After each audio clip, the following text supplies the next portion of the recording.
Good afternoon to our viewers. This is Spoon TV. We are coming to you live from Painesville, outside the nation capital, Monrovia. We are here this afternoon as Truth 96.1 as the former Vice President of Liberia and the Standard Bearer of the Unity Party is expected to address the nation from the studios of Truth 96.1. This is Iram Talu. I'm here from all indication in the JV, the former Vice President of Liberia,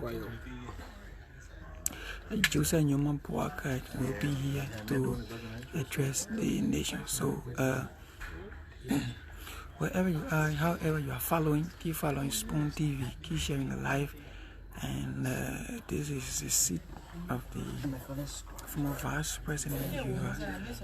You'll be quizzed by Clarence Jackson. Clarence Jackson is the manager of OKFN, and you also have Nathaniel Beaver Senior. You also hear from the Cool FM. So here comes the former Vice President of Liberia, Joseph Newman Boakai. Thank you so much for following us. So here we go. The former Vice President of Liberia, Joseph Newman Boakai. Yeah. People don't want to congest the student. And I've been following on series of online media, especially since the Honorable Joseph Newman Boakai, ambassador, left his home. The crowd, motorcyclists, Liberians want to see. So this certainly shows that such a visit, especially at the radio station, to speak to the Liberian people is very much important. And as much as possible, you are aware that he is a candidate into the elections. So Liberians are willing and they are prepared to listen to these people. Remember, at this point in time, Liberians should be given opportunity to crisscross all of these candidates, and they can decide.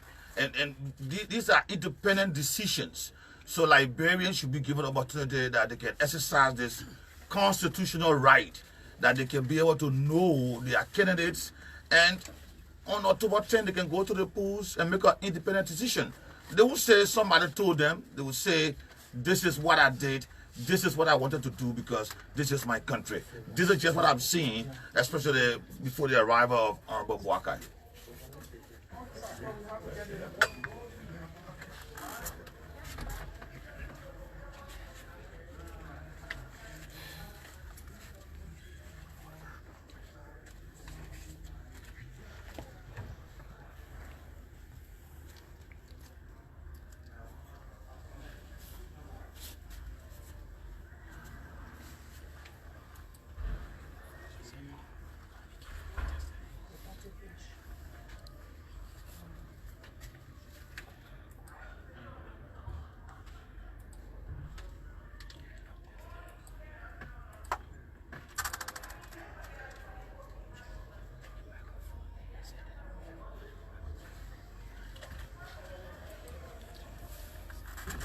So, in the moment from now, the former Vice President, Joseph Boakai, will speak to the nation. We are in the campaign era, so the former Vice President is here to speak to the nation. Keep following Spoon TV. In the TV, the interview from all indication will commence.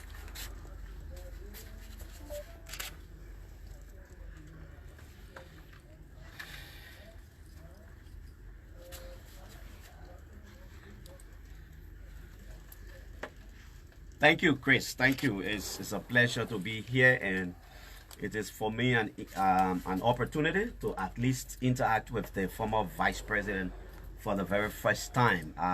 It is important that we have more of these kinds of conversations that we're about to have, for better decision making in October. So it's good to be back home, and I'm happy to be here.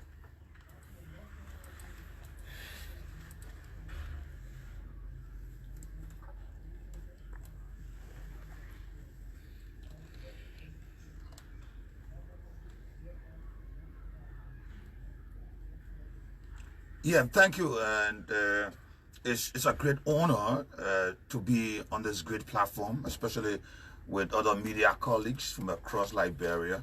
This shows how the media should run, the openness should be there, and also sitting with former Vice President, Honorable Joseph Boakai, it's a golden opportunity for me, and it will go down into history. So, Clarence, it's a great opportunity, and I'm honored to be here.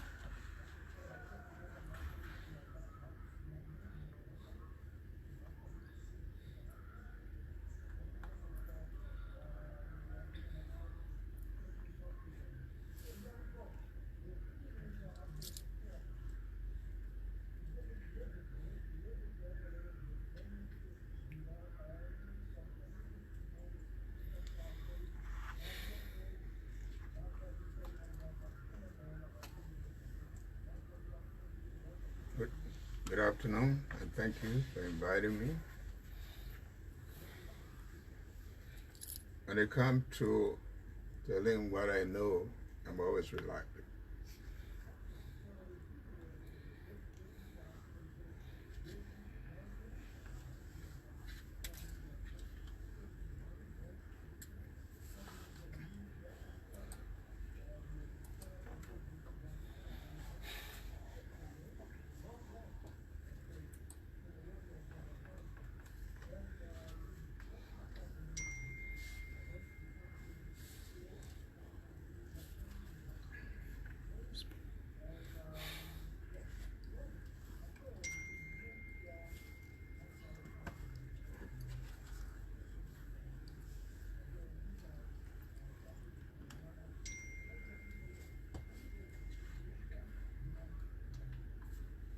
Well, thank you very much, and it's well said that you've heard it before.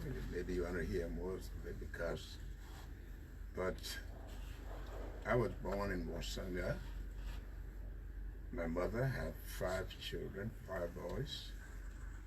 By Kisi tradition, I'm the 5th son, so my name is Numa. I'm the only one left now.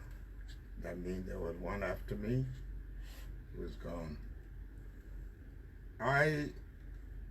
For some reason, my parents didn't have the means. My mother was handicapped. But for some reason, maybe God, a divine reason, they decided to send me to school. But I know the most reason was that you look on my leg, there's a scar. It was a saw blade. You know, in the bush they have the saw grass, a cut. And normally the people go to brush farm, they have those cuts. And it doesn't make a saw. Mine made a saw. And my parents, for that reason, said, I think this man's supposed to be a Kui man. He doesn't belong in the bush. And say they made every effort to send me to some relatives, uncles, and that's how we ended up going to Sierra Leone to live with an uncle who wasn't very, very nice. But then he himself had earlier lived with a fuller man. And so whenever I escaped from my uncle, I went to this fuller old man, because there were a lot of kissy boys and girls living there with him. And I managed to go to school. But then, because of some difficulty back and forth, every now and then my uncle would come and demand me to go back home. I came home. An aunt of mine who was married to an old man Boakai in Bomi, he was a train operator. My aunt decided to bring us. In those days there were no motor roads, so we had to walk. Well, after about the age of 9, with a younger sister, and we all walked from Foya to Bomi Hills at a time.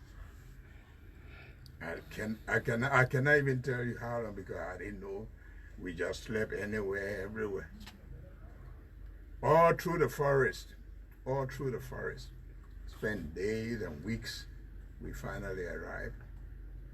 And when I came there, the old man Boakai took on his name, and I was registered at the United Pentecostal Mission. I attended the United Pentecostal Mission until my aunt decided she wanted to go back home, and we had to go back. And but then I was determined to go to school because my aunt had a living on the little village, and they had a stable market, and that's why they wanted me to sell. But I challenged her and decided I was not going to do that for long. My father came, and I followed him. We came back home. Another aunt who lived in Firestone, she was about to go, and we had to walk again all the way to Firestone. I got to Firestone. I think those days there was some kind of rule that when the foreman or the washier ran out of workers, they would lose their job. So the moment I got there, I think my uncle then, he had lost some of his boys, and so I was recruited to Top River. I didn't know how to Top River. But interestingly, when we went to Top River, it was he, and his wife cleaning the cup, and I'm learning to type. So the three of us did the typing. I did that for 2 months. A particular day, I wasn't able to carry the bucket like the Firestone people carry on their shoulder. I put on my head. I fell down the latest wasted. I had to go to the creek to take a bath. But I did it 2 months. The money I got from there, I bought 2 pairs of short trousers, 2 short sleeve shirts. And I came on to Monrovia. Luckily, I had a friend who used to manage the clubhouse in Bummy. He had a pickup. I jumped in there, and I went back to Bummy. This time I gave myself to the missionaries and the mission. I was there for 1 year, and a friend of the family took me to 3 bachelors and gave me to them as a houseboy, 3 white fellows who were working for the company. So in the morning, when the workers are going to work, I will join them. I will leave my books in the classroom, go to the bachelor's house. They will be going to work, clean the house, pick up the bed, carry their clothes to the laundry, and come back to school. After school, I went back there. I stayed, waited for them, brought their clothes. They used to eat at a mess hall. And that mess hall, I would take their glasses, they drink in the night, to wash them. But the real intent was not to wash the glasses. When I went to wash the glasses, that was when some of the people, my tribe people there, would steal some of their bread, put butter and things, and I put it in the bucket, and that would be my food. I did that until I completed the 8th grade, then came to Monrovia to live with another uncle, Joseph Johnson. He was in the police. It was the time the police used to make $22. And so, it was common at that time to find 2 men lying down on the same bed. So Joseph Johnson and his friend Bombo, Jim Bombo, they were on the same bed, and so I have to manage on the floor with an intent to go to Lab High. I started school, but again it was difficult because to go to school you need to eat, you need several things. So I dropped out, and I had to go up country again. By then I had completed the 8th grade, and I had to take a teaching job at a Swedish mission school in Foya. But then I decided I would still come back to school. So from there, taught for a while and came back. For some reason, I didn't choose any other school but CWA. But the reason was I had somebody there that was a little bit related to me. I got there to take the exam. It was $2. I only had $1. But somebody gave me $1. And we were only two that made it for the 9th grade. Schools used to close in December then. You worked so you could find a little job up to March. But then now that I took the exam and passed, I needed to think about how to go to school. On Broad Street, there was Rivoli Cinema. They have 3 shows a day. And so some friends encouraged me to go there and look for a job. I got there. The guy asked me, how much do you want to pay? I said $75. Before the word came out of my mouth, he drove me. Too much. So I had to go home, repent, and I wrote a letter to apologize for asking for that kind of big money. And I brought a letter to him. He said, I will give you $36. And I used to go to work from 3 o'clock. The last show ran up to 1, from 3 in the afternoon. And I got there. Then I had to borrow money to buy my black shoes as a waiter, to buy my socks, my black pants and bow tie and white shirt to become a waiter. I got there, I met one Samson, and he told me, because as a waiter, you will always expect little tips when you serve people. I got there, Samson said, you're not going to be a waiter. You'll be in the kitchen to wash dishes. So I had another challenge. The only time I did a little service was when Samson was not at work. We were then living on Front Street, 3 of us in a room. So after work, I used to walk. Those days, Maria was pretty safe because I leave work 1 o'clock and then I go home. But then I couldn't work in the night and go to CWA in the day. At that time, CWA was one of the best schools in the country and very challenging. So I decided to quit the job. And that was one Uncle Reed, William Reed Dennis. And they helped me. I got a janitor job at CWA. At CWA, I was janitor, $14 a month. We had to pay rent and live on it. Then, later on, they moved into the library. And later on, one Dr. K from Nimba used to work in the business office and go to school. So when he graduated, he and Parker Matthew, then I was given a chance to work in the business office. So if you hear Charlene say, I helped the mother, as a student, I used to work in the business office.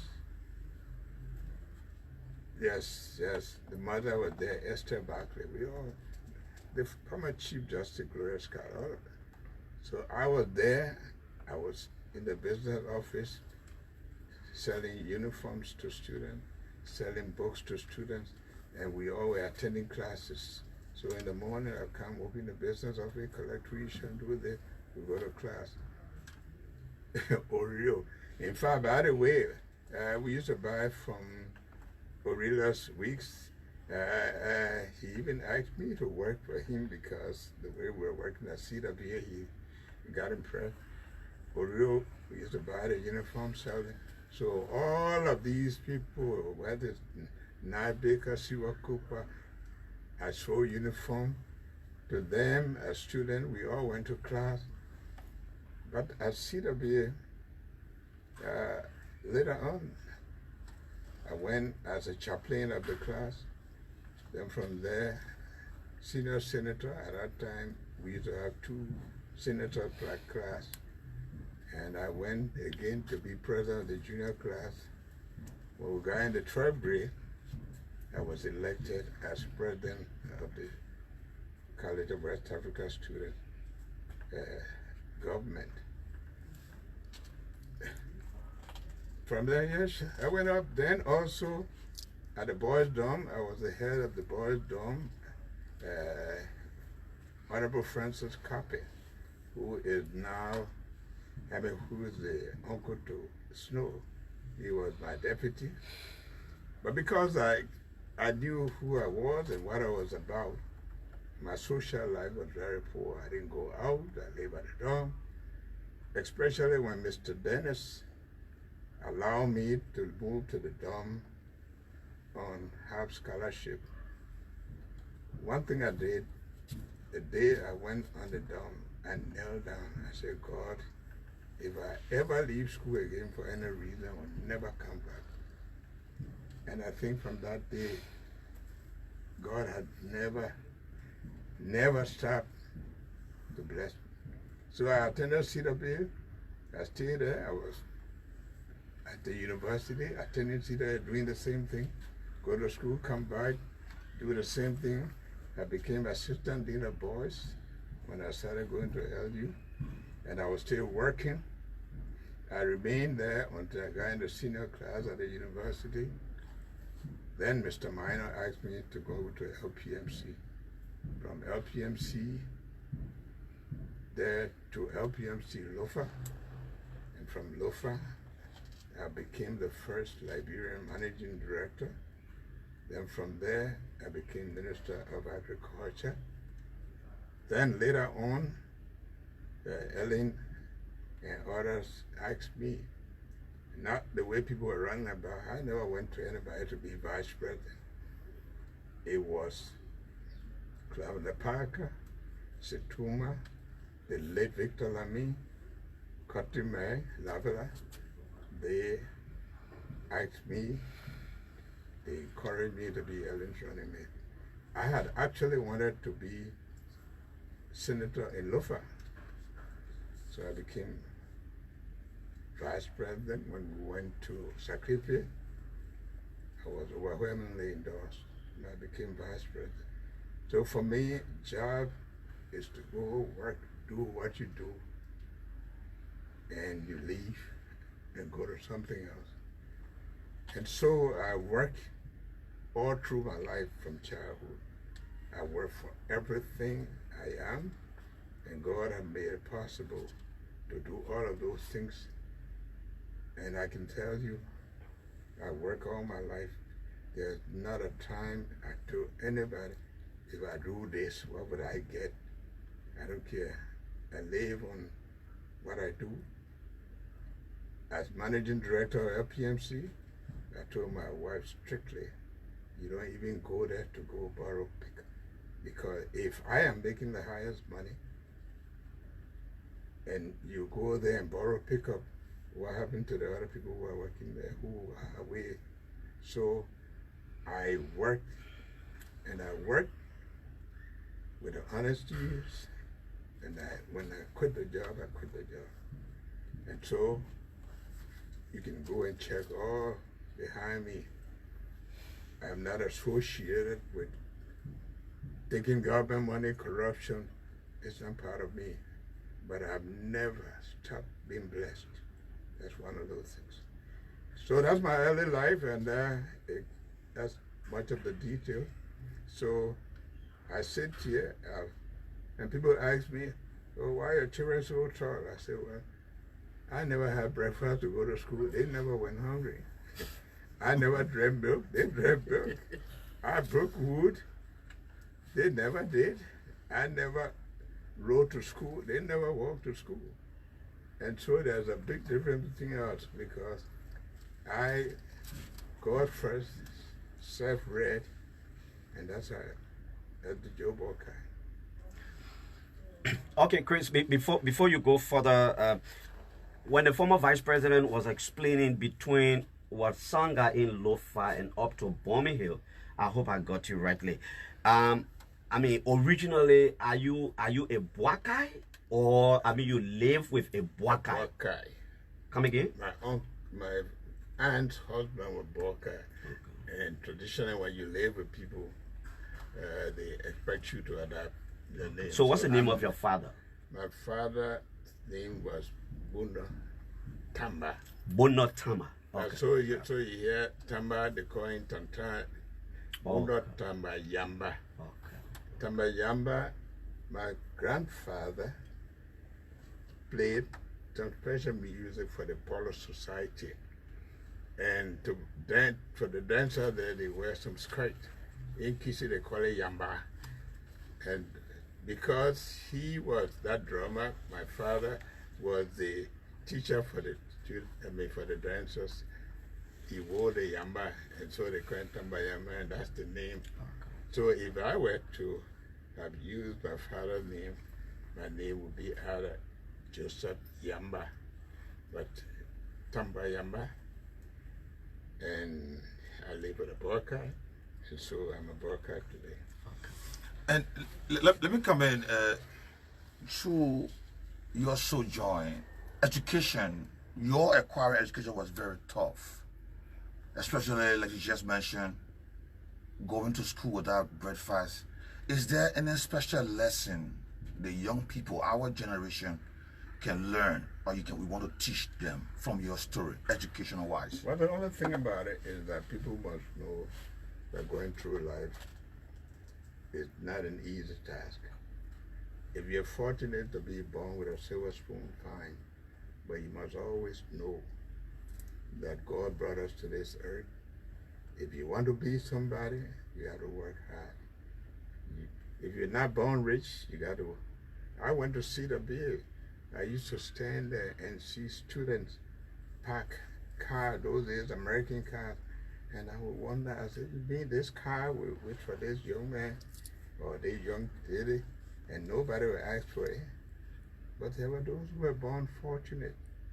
So if you're not born fortunate, and even the day at which you were born, your parents died and you have to live, you have to be determined to do so.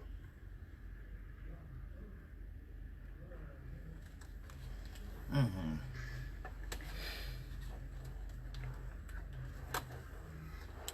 But the book is there, Dr. Malakwa Sekwe documentary. So you Google, you will see that from Foya to the capital. Yeah.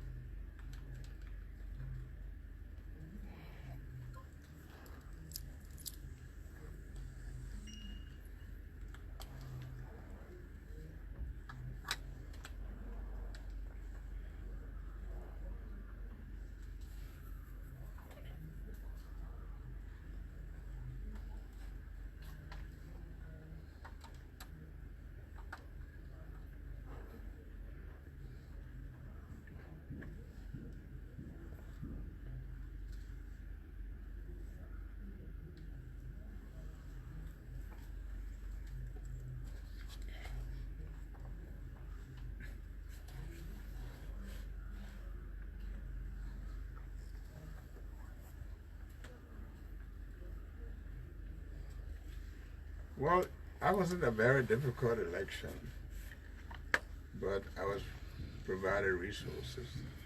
I was in an election that was not backed by my principal, who had praised me all through, and that is documented. I mean, Joe Boakai was the person I could walk in the dark way. That was not, Joe Boakai was taking a look at it, but we saw that she was distancing herself from me. And I know when the incumbent is not in your favor, they're not a candidate. And we knew the Liberian people at that time, the young people, this feeling about where. I knew when I went to meet the ECOWAS people at the hotel, the number of youth that were in the street.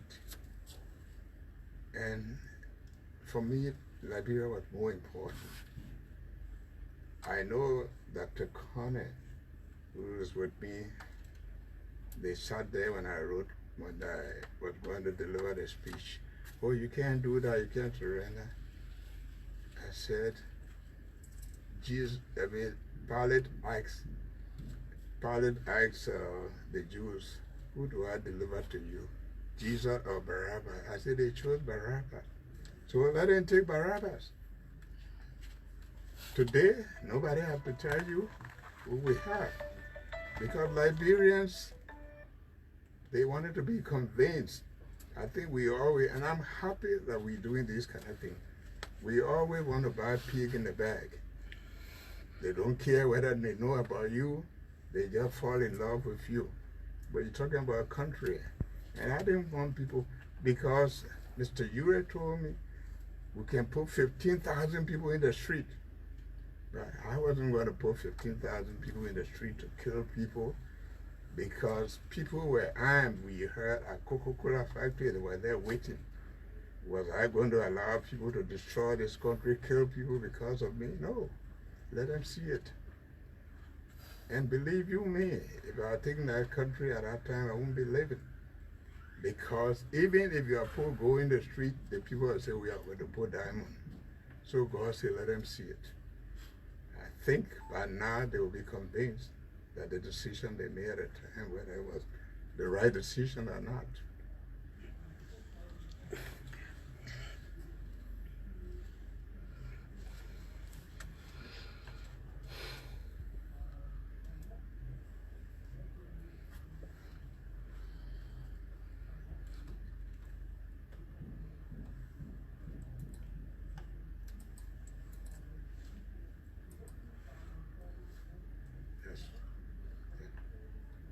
Sure, sure.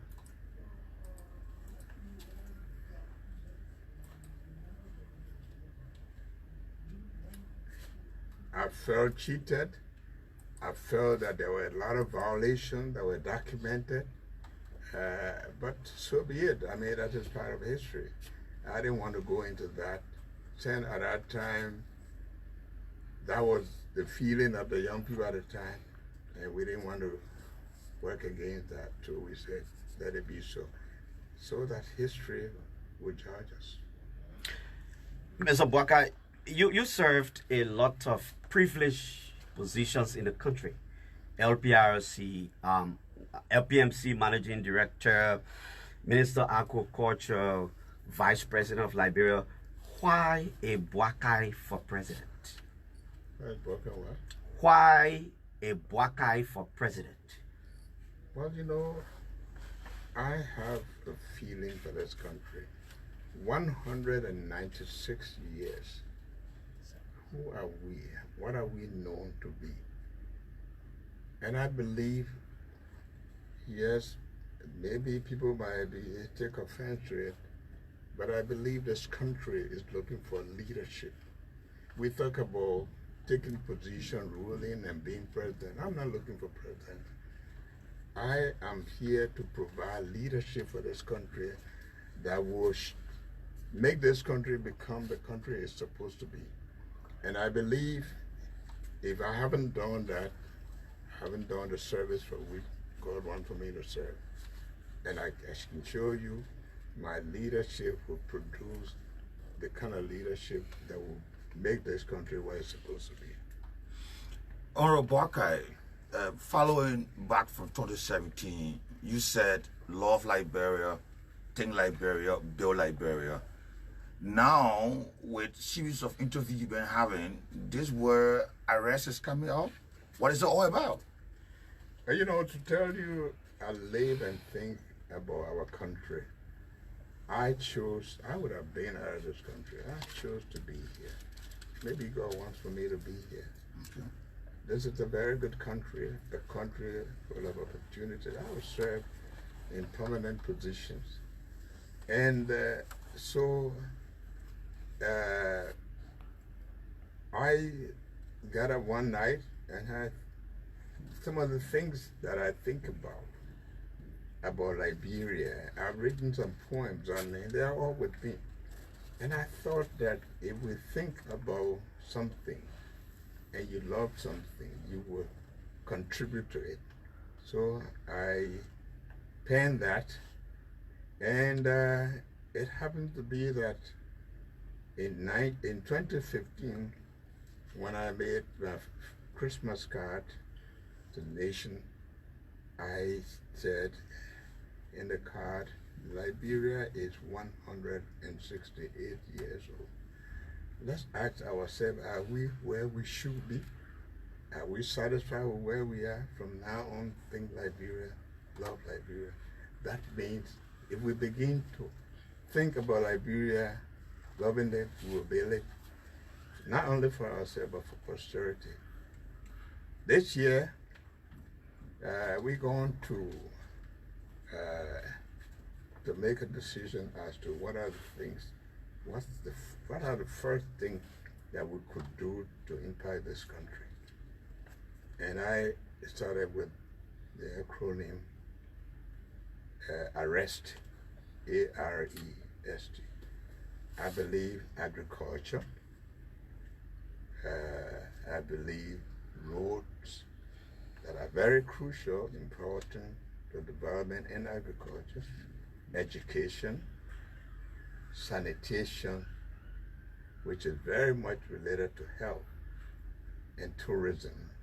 I believe these are the things that can jumpstart this economy and also provide employment for the young people through tourism, through the hospitality industry.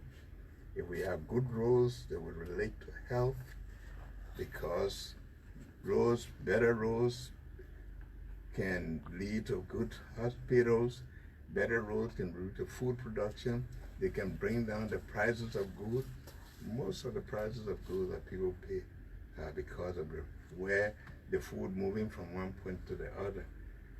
That also with sanitation. Look how Monrovia today, the field that we live in.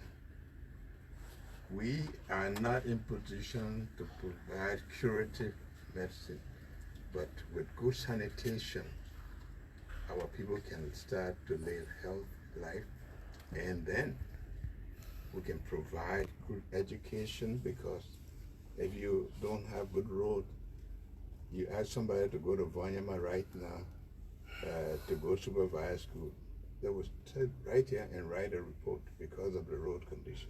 So ARREST, in very nutshell, will tell us some of the things that we need to do immediately to begin to improve the conditions of our people.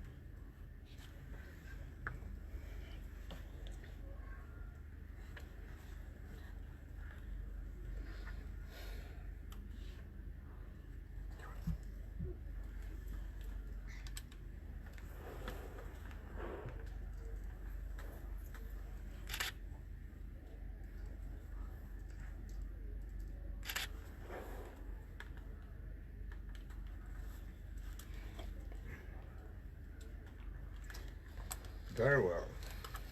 It is to tell people that not because we don't want violence, that people will begin to say that they can drive the Liberian to where they want to go.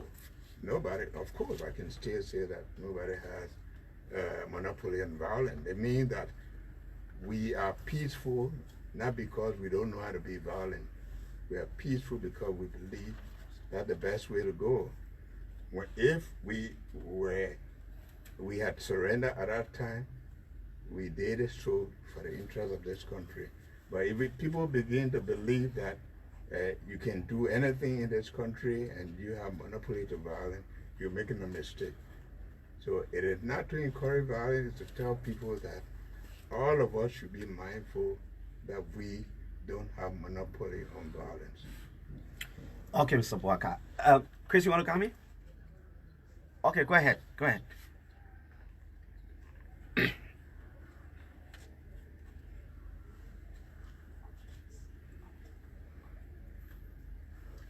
I have always, and I think the Unity Partisan will bear with me, I am always in favor, and I encourage women, the improvement of their lives. Predominantly the LMA, for example, if the LMA is what it is today, I have to make it. If you check around, there are a lot of young Liberians females that we have helped to go to school to get qualified. I believe women bring a lot to the table, and not because I want to get vote from them. When I was in the Senate, I got a lot of contribution with women on committees. And when I work in the agriculture sector, it was the women up to today that are involved in the production of food in the rural communities. And I don't believe even for a token role. And every time group comes here to visit me to talk about leadership, or the secretary, a woman, or the treasurer, I want to see women leadership. And that's why in Bond County, for example, we have a female who is chair of the party. Then we made sure in Grand Dita, we have a female. I'd like to see more of them. Let me come with this, Honorable Boakai. If you are president after October 10, what will be your 100-day deliverable to this country?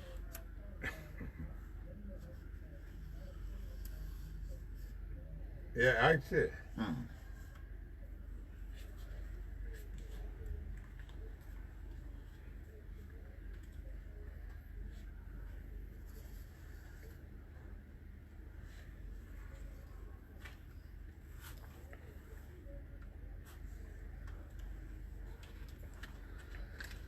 My dear, the campaign team was not formed exclusively by Joe Boakai. You come to the table with people in alliance. Everybody bring people. People bring people and you work with them. But let me let you know that we always confusing campaign and canvassing for election with governance. Governance is a different thing. In a campaign, people who come to work with you, they bring their names. They know them better than you. So I can't take full responsibility for everybody who is on that committee. It is an outcome of an alliance. It is an outcome of a collaboration. So please don't judge me by that. Okay, Mr. Boakai. And I hope we can get my because every time I turn like this, I can hear you. Yeah. My question to Honorable Boakai, after October 10, you are the president, 100 days. What will you do for this country?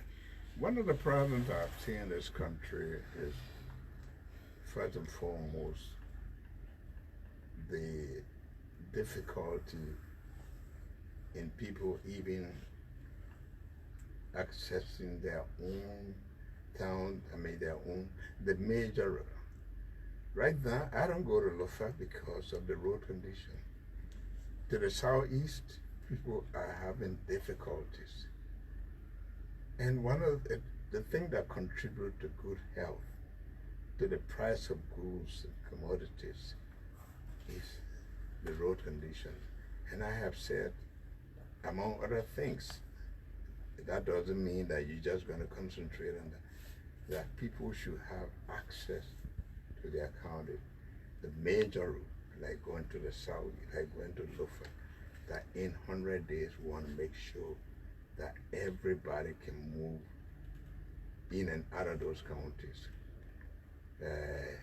without hindrance. It's not going to be paving the road, but to make sure that we can clear those lots, people will move.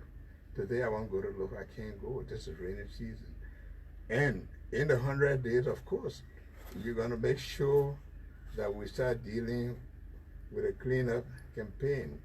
Some of the plans to make sure that our outgoing leaders tell us what is it, just like I did with Joe Howard Taylor, I packaged and left everything with her, that they will be ready to leave everything with incoming people. We want to make sure that we are sure that the government is in the making.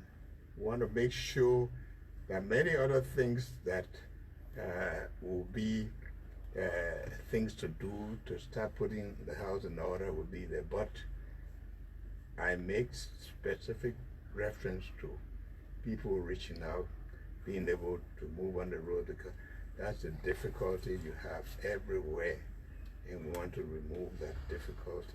But there'll be a lot of things that are lined up, and we already got a document on that. Okay, Mr. Boakai.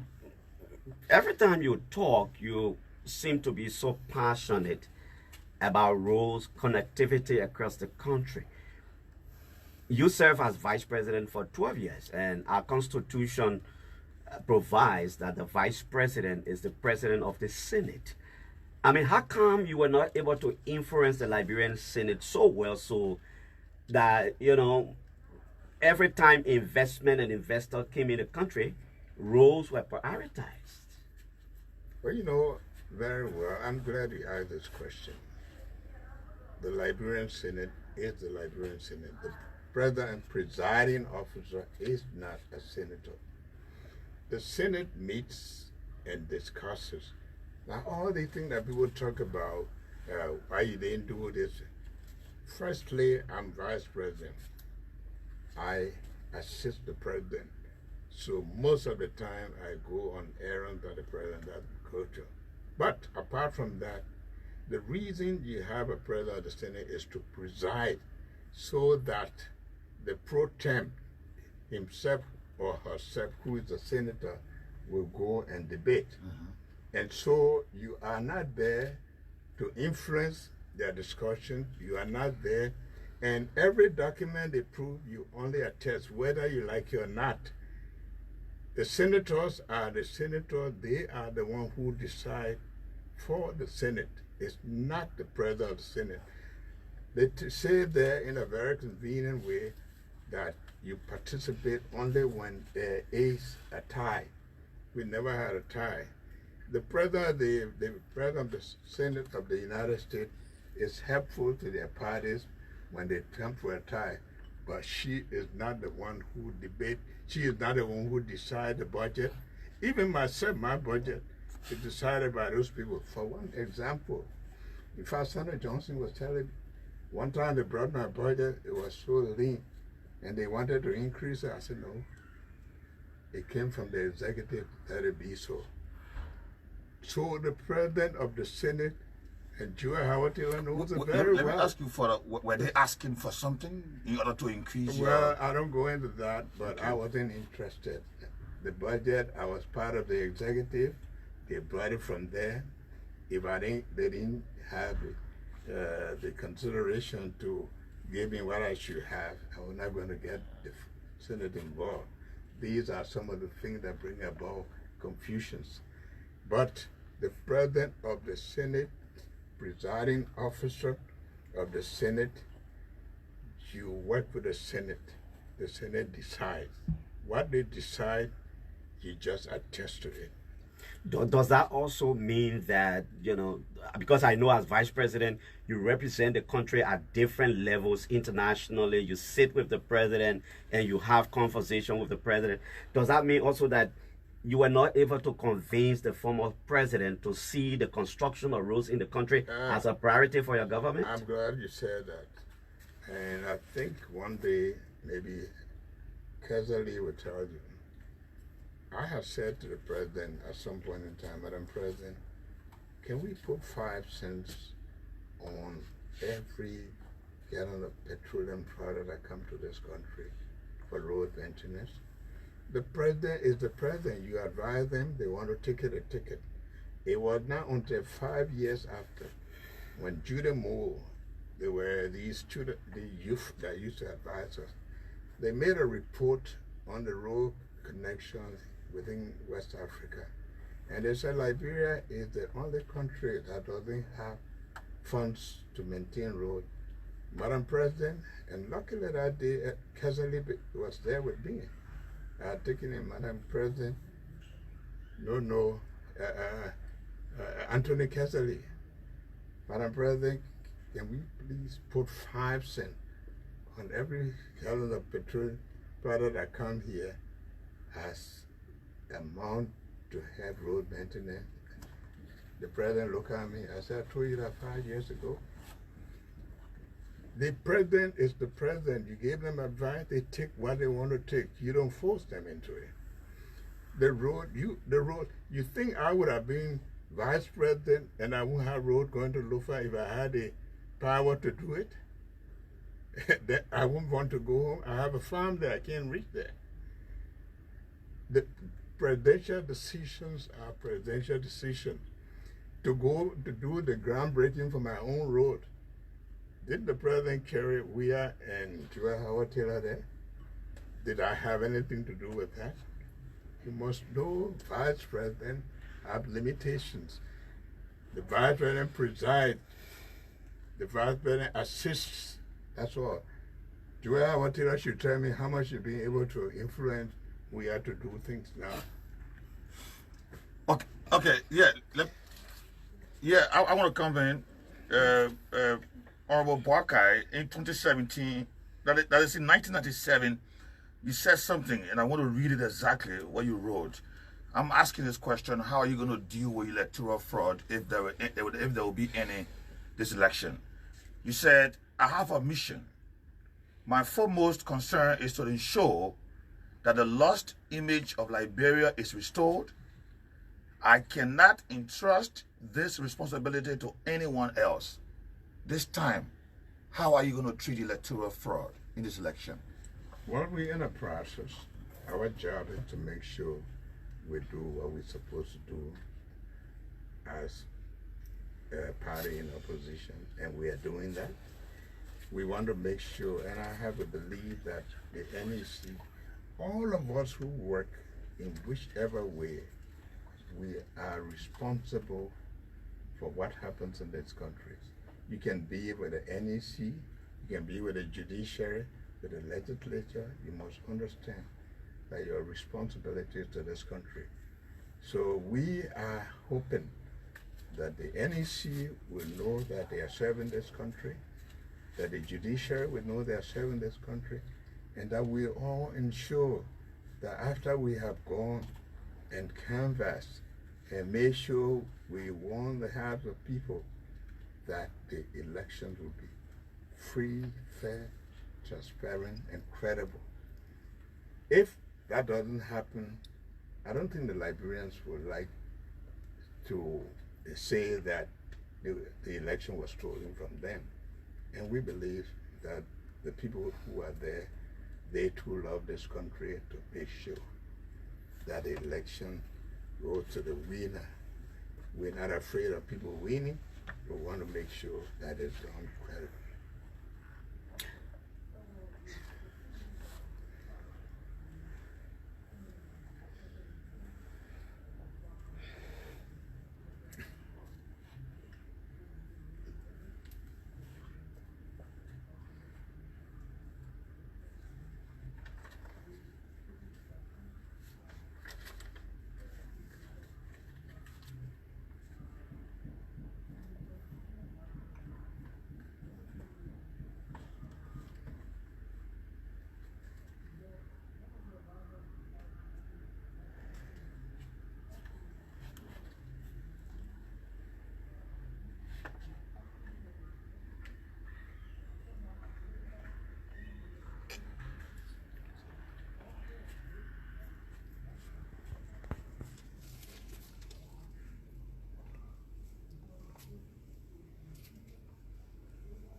I didn't quite get that.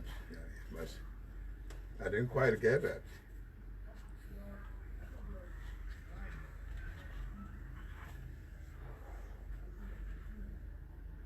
Mm-hmm. Mm-hmm.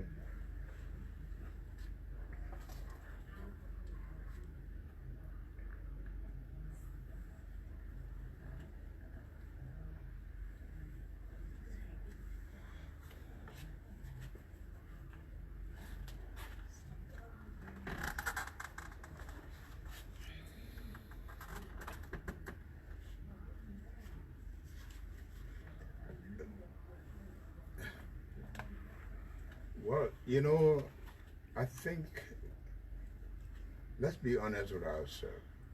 Let's tell the Liberians what is it that we want to do to improve their lives.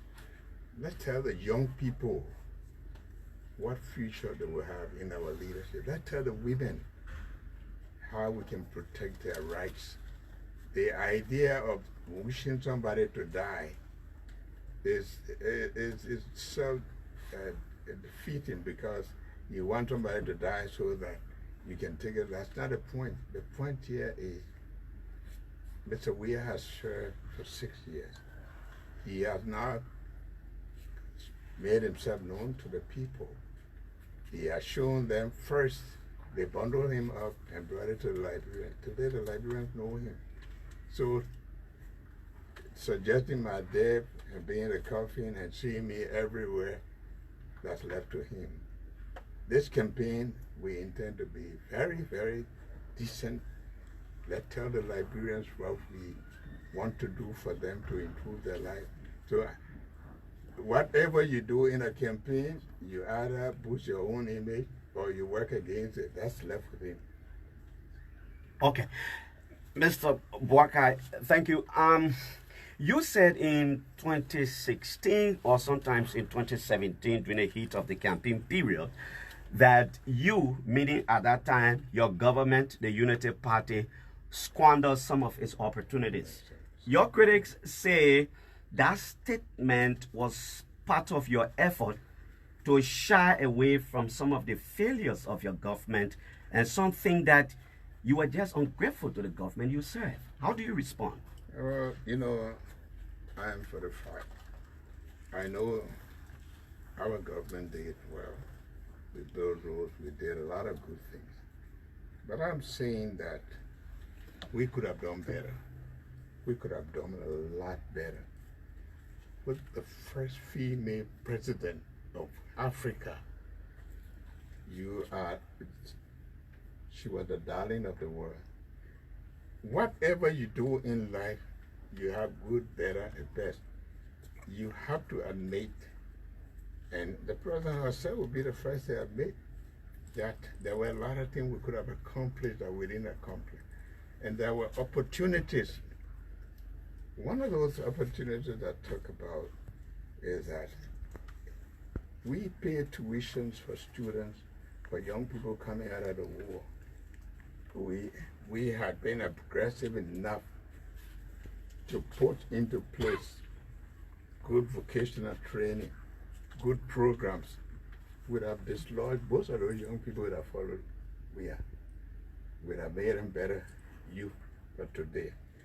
When Nancy Pelosi came here and said, Ellie, you let the world will like Liberia, I will make her put electricity here. There are things that we could have done better. The first 6 years, we did very well. But see, later on, there was a decline. There was a decline in many of the things that we could have done. So I'm just saying that we missed opportunities. And I have said it in cabinet when they used to talk about donor fatigue. Donor fatigue, one should always know that when you are bereaved and people go to sympathize with you, they're not going to be with you forever. Take advantage of the time there, make the maximum use of it. I feel that we could have done better. We missed opportunities. Squander is not money. Squander is an opportunities that we did not take advantage of. And we missed them. For example, some Israeli came here. They wanted to align themselves with our transport something here. They said they had 30 buses, Volvo buses, to work with us. I talked to the president several times for us to take, at that time I was in charge of the national transport, to take advantage. You know, oh no, you know, the people, they should have helped with the mansion, they didn't do it. But these were investors. If they had come to work with the transport, they would help us improve it, the maintenance. Not until those people sold those buses to the Libyan, and she heard about it, she said, you know, now that Libya is in crisis, I know those buses will be gone. I said, we had a chance, we didn't do it. You miss opportunities when you could have done certain things and you don't do them. I say that, and I will never repent for that, because with Boakai being president, 12 years, we could have taken advantage of a lot of opportunities, because that time was the time for us. At the time, everybody saw us first female president of Africa. Everybody was willing to do things. I'm not a president, but I know the president will say, in my own way, I did all of what I should have done to keep in my lane, to make sure that I contributed to this country the way I should have. And maybe this is my final, and then I just get it over to Chris. Mr. Former Vice President, tell us in a few minutes about practical policy steps or actions that a Joseph Boakai government will ensure against the fight against corruption in Liberia. As I go around, I look at things. Here, everything is a hidden agenda. I look at other countries. Even when you talk about, you go to JFK, it should be posted there. What are you people supposed to pay to get treatment? For example, we had a water, we used to, before we had all this, we had water free on Dupo Road. You went there, it was the discretion of the people there to tell you how much you're paying. In Liberia, you don't know what you're going to pay for something. You don't know who you're going to run into. You don't know how they're going to grind. We have to be transparent in our dealing with our people. We have to make sure that this country, accountability, that what belongs to the people, that you have to make sure that you account for it. And everybody's going to do that. When we left government, we reported to the office of the Vice President. Everything is documented while we left there. We will expect that those things there were received and that other things. Let the Liberian people know. For example, I'm very much aware that the taxes that come to this country here are not reported in full. They have to be full disclosure. And I thank God that we have one of the most eminent auditors already working with us, Malu. And that is John Malu. John Malu. Okay. To show you that we are about business, to make sure that this country becomes transparent, that the benefit of this country will trickle down to this one. How will you want to tell me that you work in the government for 5 years and you have 16 houses, you got everything? What is it? Don't you want to tell me how much you are earning and how much that money you're spending? You think all these young people out there to hail you for nothing? They stand in the street. They want their life to be improved. Tell us how you got there. And let's make sure that we run a country that benefits the rest of the people. That's what I am about. Okay. Yeah, Clarence. Chris. He's Chris. Chris.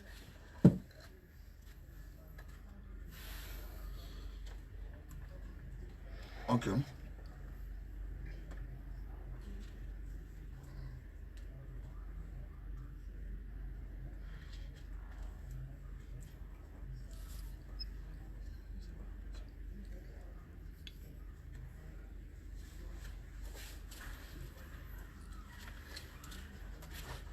What I want to say to the Liberian people, let's examine ourselves. Let's look at our country. Are we proud of ourselves? Are we proud of where we are? Forget about personalities. This is a campaign about improving the lives of the people. This is a campaign not talking about how old you are, who you are. We are committed to bring development to this country. And then the Liberian people make sure this time around that they get a leadership that cares for them, a leadership that has a track record, a leadership that is capable. This is nothing about Joe Boakai, it's about this country and the future of our youth. And I want to say to them that leadership is around, and we are very committed to it. All my life, I've been looking for opportunity to serve, not necessarily to be president, but to serve this country, so that we can show that this country can be a better country. Will serve all of us that will be proud of. That's the only reason I'm there. Other than that, I shouldn't be here.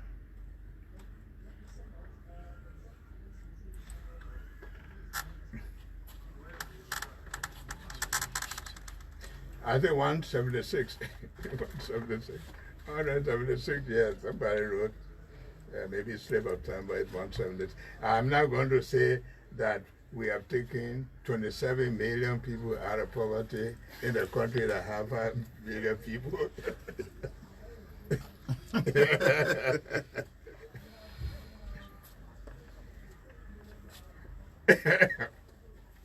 Okay, that's right.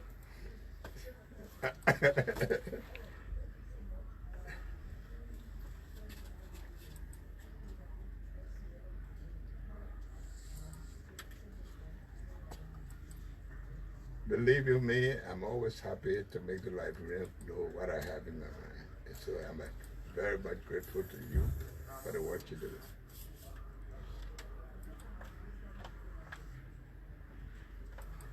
Any debate that doesn't call in where I'm not coming to it. You know, man, I'm challenging. Yeah. Yes. Welcome.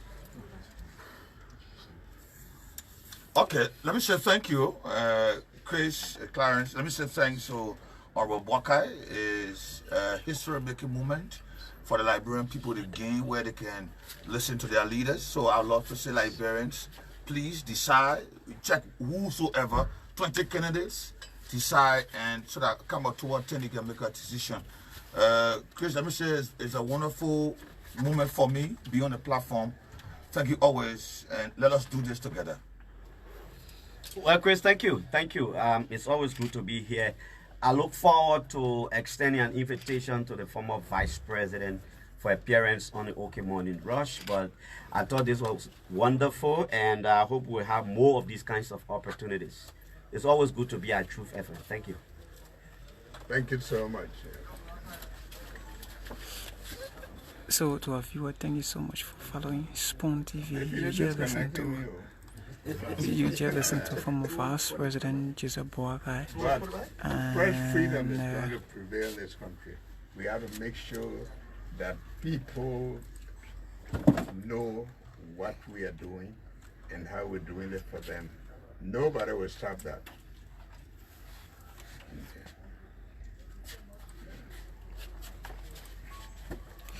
So thank you so much. We